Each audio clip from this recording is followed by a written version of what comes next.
तो चिमा सबसे मुखातिब हूँ।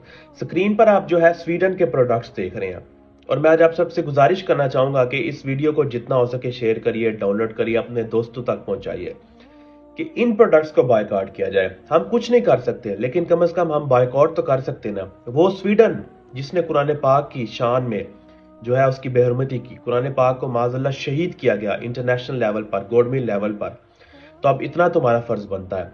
रसूलुल्लाह सल्लल्लाहु अलैहि वसल्लम ने फरमाया था ना कि एक औरत जो बिल्ली को पानी पिलाए वो जन्नत में जाएगी। तो क्या पता ये अमल हमारा अल्लाह को इतना पसंद आ जाए कि हमें भी जन्नत मिल जाए। हम बहुत गुनाहगार लोग हैं। इस प्रोडक्ट्स में एक प्रोडक्ट है स्पॉटिफाई। अक्सर हमारे नौजवानों के पास ये मौजूद होती है ऐप, और इसके ऊपर जो है हमारे नौजवान गाने सुनते हैं। अगर इसको ही डिलीट कर दिया जाए ना, तो आप देखिएगा कितना असर पड़ता है स्वीडन की इकोनॉमी पर।